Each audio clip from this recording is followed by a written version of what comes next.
नमस्कार, आराधना चॅनलमध्ये आपणा सर्वांचे स्वागत आहे।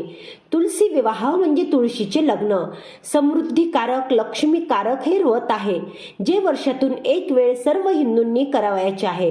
प्रत्येकाच्या अंगणात तुळस असतेच। तुळस हे सुवासिनीचे रूप आहे। तुळस ही विष्णूची आवडती आहे म्हणून तिला विष्णुप्रिया असेही म्हणतात। आपल्या हिंदू संस्कृतीत तुळशीला अनन्यसाधारण महत्त्व आहे। रोज तुळशीजवळ दिवा अगरबत्ती केलीच पाहिजे। अशा या पवित्र तुळशी मातेचा भगवान गोपाल कृष्णाशी विवाह लावला जातो। प्रत्येकाने आपल्या घरी तुळशी विवाह अवश्य करावा। तुळशी विवाह कोणी करावा, का करावा, यावर्षी तुळशी विवाहाचा मुहूर्त काय आहे, तुळशी विवाहाची संपूर्ण पूजाविधी अगदी मंत्रोच्चारासह सोपी परंतु शास्त्रोक्त पद्धतीने पूजा आपण आज पाहणार आहोत। त्या अगोदर चॅनलला सबस्क्राईब नक्की करा आणि सर्व भक्तांपर्यंत हा पूजाविधी पोहोचवण्यासाठी व्हिडिओ जास्तीत जास्त शेअर करा। तुळशी विवाह कोणी करावा, तर ज्यांच्या घरी तुळस आहे, वृंदावनामध्ये असेल किंवा कुंडीमध्ये असेल, त्या प्रत्येकाने तुळशी विवाह करावा। का करावा, तर तुळशी विवाह केल्याने सर्व स्तरावर प्रगती होते, भाग्याची साथ मिळते। घरातील विवाह समस्या असतील, जसे की तुमच्या मुलामुलींसाठी योग्य स्थळ मिळत नसेल आणि त्यामुळे विवाहास विलंब होत असेल, तर ती समस्या दूर होईल। वैवाहिक जीवनात काही समस्या असतील तर त्या सुद्धा दूर होतील, आर्थिक प्रगती होईल। संतती विषयक जर काही समस्या असतील तर त्यांचं देखील निवारण होईल। तसंच तुळशी विवाह केल्याने कन्यादानाचं खूप मोठं पुण्य मिळते। त्यामुळे प्रत्येकाने आपल्या घरी तुळशी विवाह अवश्य करावा। आता आपण बघूया या वर्षीचा तुळशी विवाहाचा मुहूर्त। तुळशी विवाह कार्तिक शुद्ध द्वादशी पासून ते पौर्णिमेपर्यंत केव्हाही केला तरी चालतो, पण तरीही कार्तिक शुद्ध द्वादशी हा तुळशी विवाहासाठी अतिशय चांगला मुहूर्त समजला जातो। कार्तिक शुद्ध द्वादशी या वर्षी 24 नोव्हेंबरला आहे, तर या वर्षीचा आपला 24 नोव्हेंबर ते 27 नोव्हेंबर या दरम्यान आपण केव्हाही पण गोरज मुहूर्तावर म्हणजे संध्याकाळी तुळशी विवाह करू शकतो। पैकी कार्तिक द्वादशी म्हणजे 24 तारखेला आपण तुळशी विवाह करावा, पण या दिवशी जर जमले नाही तर 27 तारखेपर्यंत केव्हाही केला तरी चालतो। आता आपण बघणार आहोत तुळशी विवाहाची तयारी कशी करावी। तुळशी वृंदावन छान स्वच्छ धुवून कोरडे करून रंगवून घ्यावे। त्यावर राधा दामोदराय नमः असे लिहावे। एखादे स्वस्तिक काढावे।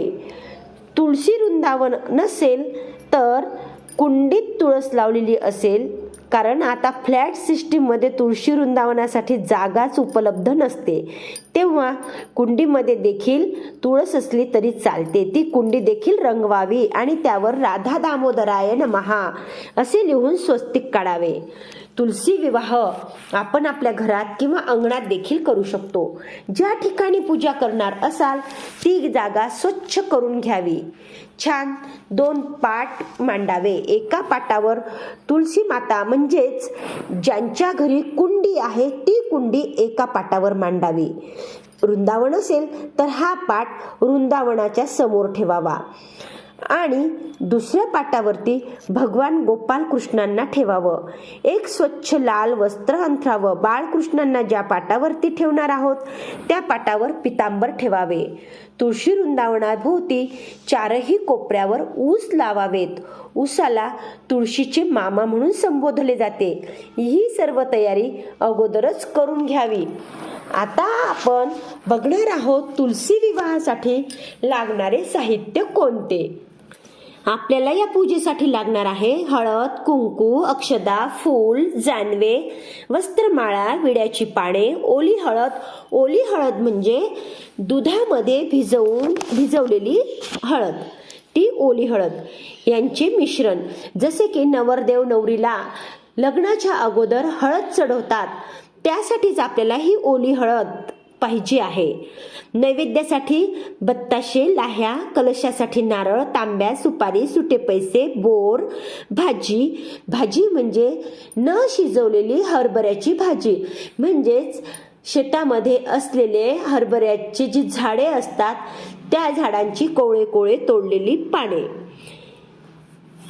ही भाजी आणि आवळा, बाळकृष्णाची मूर्ती, गणपती बाप्पाची मूर्ती, शंख, घंटा, तांदूळ, मांडवासाठी ऊस, तुळशी मातेला एखाद्या नववधूसारखं सजवायचं असतं म्हणून त्याच्यासाठी सौभाग्यालंकार घ्यावे, मणी, मंगळसूत्र, जोडवे, विरोध्या, बांगड्या, करंडा, फणी, नवे वस्त्र, नथ, त्याचप्रमाणे अंतरपाटासाठी स्वच्छ पांढरे वस्त्र घ्यावे आणि त्यावर मधोमध ओल्या कुंकवाने स्वस्तिक काढावे आणि याचा अंतरपाट म्हणून उपयोग करावा. हे सर्व साहित्य पूजेच्या अगोदरच जवळ घेऊन बसावे. आपण आता पूजेला सुरुवात करणार आहोत. प्रत्येक पूजेची सुरुवात ही आचमनाने करायची असते. आचमन केल्याने आपल्या स्वतःची तसेच पूजेच्या जागेची शुद्धी होत असते आणि म्हणून भगवान विष्णूंची 24 नावे घेऊन आपण आचमन करणार आहोत. शुद्ध जलाने भरलेला तांब्या घ्यावा, ताम्हण घ्यावे, उजव्या हातामध्ये डाव्या हाताने पळीने पाणी घ्यावं. पहिले 3 नावाला पाणी प्यायचे आणि चौथ्या नावाला पाणी ताम्हणात सोडून द्यायचे. ओम केशवाय नमः स्वाहा, पाणी पिऊन घ्यावं. ओम नारायणाय नमः स्वाहा, पाणी पिऊन घ्यावं. ओम माधवाय नमः स्वाहा, पाणी पिऊन घ्यावं. ओम गोविंदाय नमः, पाणी ताम्हणात सोडून द्यावं. विराचमन म्हणजे पुन्हा हीच कृती करावी.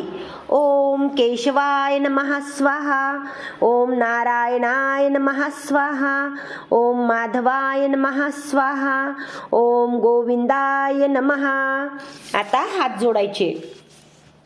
ओम विष्णवे नमः, ओम मधुसूदनाय नमः, ओम त्रिविक्रमाय नमः, ओम वामनाय नमः, ओम श्रीधराय नमः, ओम ऋषिकेशाय नमः, ओम पद्मनाभाय नमः, ओम दामोदराय नमः, ओम संकर्षणाय नमः, ओम वासुदेवाय नमः, ओम प्रद्युम्नाय नमः, ओम अनिरुद्धाय नमः, ओम पुरुषोत्तमाय नमः, ओम अधोक्षजाय नमः, ओम नारसिंहाय नमः, ओम अच्युताय नमः, ओम जनार्दनाय नमः, ओम उपेंद्राय नमः, ओम हरये नमः, ओम श्री कृष्णाय नमः.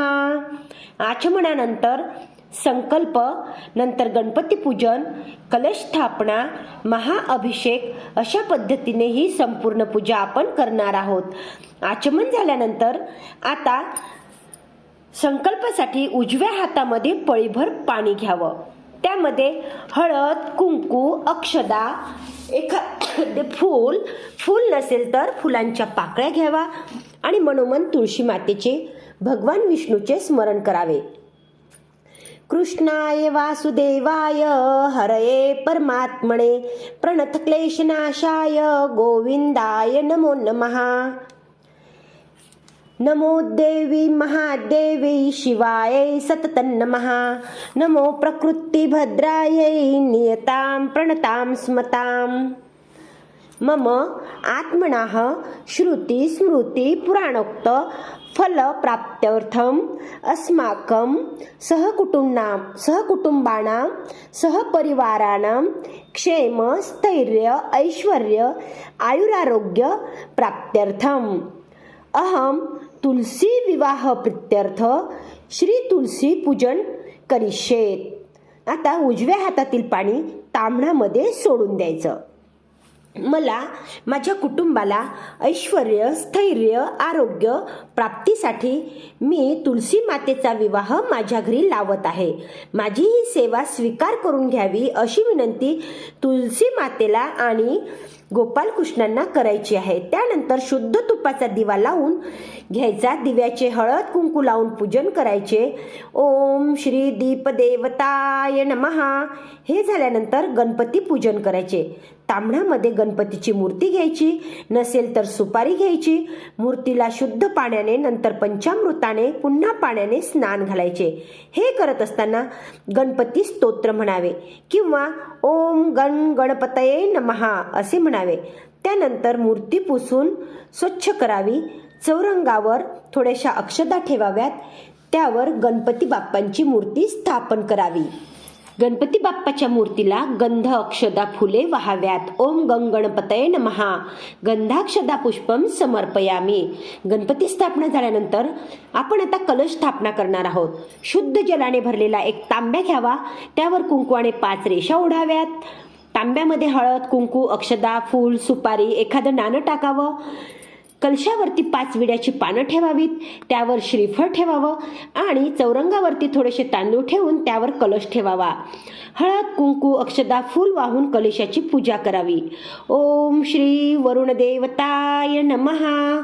त्यानंतर शंखाला सुद्धा शुद्धोदक आणि पंचामृताने स्नान घालावे आणि चौरंगावरती कलशाच्या उजवीकडे थोडेसे तांदूळ ठेवून त्यावर शंख ठेवावा आणि गंधपुष्प वाहून पूजा करावी. ओम श्री शंखाय नमः. घंटेला देखील स्नान घालून थोडीशी वाजवायची आणि चौरंगावर डावीकडे अक्षदा ठेवून त्यावर घंटा ठेवायचा. घंटेची सुद्धा हळद, कुंकू, अक्षदा, फुले वाहून पूजा करायची. ओम श्री घंटाय नमः. त्यानंतर गोपाल कृष्ण आणि तुळशी मातेला हळद लावायची. ज्याप्रमाणे आपण लग्ना अगोदर मुला मुलीला हळद लावत असतो त्याप्रमाणे आपण दुधामध्ये ओली केलेली हळद जी आहे ती गोपाल कृष्णांना आणि तुळशीला लावायची. त्यानंतर तुळशी मातेला अभिषेक करून नवरीसारखं नटवायचं आहे. सौभाग्य अलंकार घालायचे आहेत आणि बिलकुल नववधू जशी दिसते त्याप्रमाणे साडी वगैरे नेसून मुखवटा लावून एखाद्या नववधूसारखं तिला सजवायचं आहे. त्यानंतर तुळशी मातेसमोर असलेल्या चौरंगावर मध्यभागी तांदूळाचे स्वस्तिक काढायचे. त्यावरती एखादे आसन म्हणजेच एखादा छोटासा कापड ठेवायचा की जे आसन आपण आपल्या बालकृष्णाच्या मूर्तीसाठी करणार आहोत. त्या अगोदर गोपालकृष्णाची मूर्ती तांबण्यामध्ये घ्यायची आणि तांबण्यामध्ये अभिषेक घालायचा. अगोदर शुद्धोदकाने, नंतर पंचामृताने, परत शुद्धोदकाने. आणि अभिषेक झाल्यानंतर बाळकृष्णाची मूर्ती स्वच्छ पुसून त्या आपण तयार केलेल्या आसनावरती ठेवायची. मूर्तीची स्थापना करताना गोपालकृष्णाचे तोंड हे तुळशी मातेकडे असायला हवे. त्यानंतर गोपालकृष्णाच्या मूर्तीला हळद, कुंकू, अक्षदा वाहायच्या. ओम श्री महाविष्णवे नमः. गंधाक्षदा पुष्पम समर्पयामी. त्यानंतर बाळकृष्णांना जानवं घालायचे. ओम श्री महाविष्णवे नमः. यज्ञोपवितम समर्पयामी. त्यानंतर नवीन वस्त्र घालायचे. ओम श्री महाविष्णवे नमः. वस्त्रम समर्पयामी. त्यानंतर बाळकृष्णांना तुळशीच्या मंजुळा अर्पण करायच्या. मोत्याचे हार, इतर अलंकार जे काही तुम्ही आणले असतील त्या अलंकार घालून बाळकृष्णाची मूर्ती देखील नवरदेवासारखी सजवायची. ज्यांच्याकडे आपण नवरदेव नवरीला जशा मुंडावळ्या लावतो त्या जर असतील तर त्या सुद्धा तुळशी मातेला बाळकृष्णाला लावल्या तरी चालतात. ते बाळकृष्णांना तुमच्याजवळ जे जे काही आहे ते अर्पण करायचं. त्यानंतर तुळशी मातेला अभिषेक करायचा. प्रथम फुलाने शुद्ध पाणी शिंपडायचे, नंतर पंचामृत शिंपडावे, नंतर पुन्हा शुद्धोदक शिंपडावे, त्यानंतर थोडे थोडे पाणी शिंपडत जावे आणि श्री सुक्ताचे 1 वेळा मनोभावे पठण करावे. जर तुम्हाला श्री सुक्त पठण करता येत नसेल तर माझ्या याच व्हिडिओमध्ये श्री सुक्ताची लिंक डिस्क्रिप्शन बॉक्समध्ये दिली आहे. त्यानंतर तुळशी मातेला कापसाची वस्त्रमाळ अर्पण करायची. त्यानंतर हळद, कुंकू, फुले, अक्षदा वाहायच्या आणि वृंदावनामध्ये बोर, भाजी, आवळा ठेवायचे आणि ठेवताना म्हणायचे बोर भाजी आवळा कृष्णदेव सावळा. बोर भाजी आवळा कृष्णदेव सावळा. त्यानंतर सौभाग्य अलंकार तुळशी मातेला अर्पण करायचे, जसे की मंगळसूत्र, जोडवे, विरोध्या, गजरा, तसेच ओटीचे साहित्य. तसेच चौरंगावर विड्याची 2 जोड पाने ठेवावीत. एका जोड पानावर हळकुंड, सुपारी, बदाम, खारीक आणि एखादं नाणं ठेवायचं. दुसऱ्या जोड पानावर नैवेद्यासाठी गुळ, खोबरं ठेवायचं. त्यानंतर दोन्ही विड्याच्या पानाभोवती पाणी फिरवायचं, म्हणजेच नैवेद्य दाखवायचा. आणि आपण जे काही गोड पदार्थ केलेले आहेत, तसेच आपल्याजवळ लाहे बत्ताशे आहेत, या सर्वांना पाणी फिरवायचं, म्हणजे सर्वांचा नैवेद्य दाखवायचा आहे. आणि त्यानंतर तुलसी विवाह करायचे, त्यासाठी आपण जो अंतरपाठ घेतलेला आहे तो अंतरपाठ घ्यायचा आहे. आणि त्या अगोदर सर्वांना अक्षदा वाटायच्या.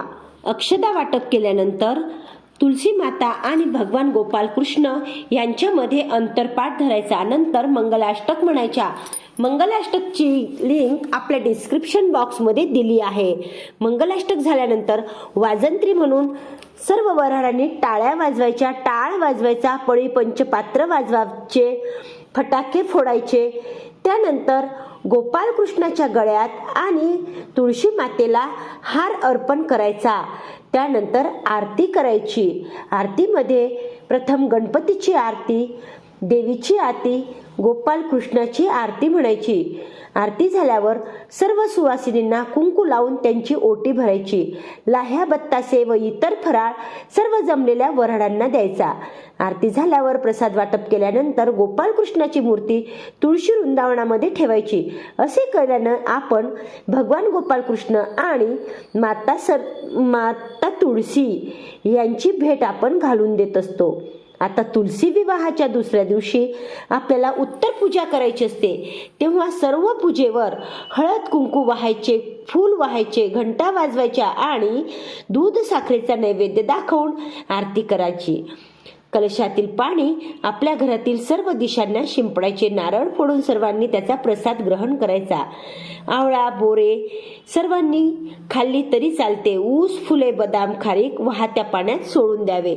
अशा प्रकारे आपण विधिवत तुळशी पूजन आणि तुलसी विवाह करायचा.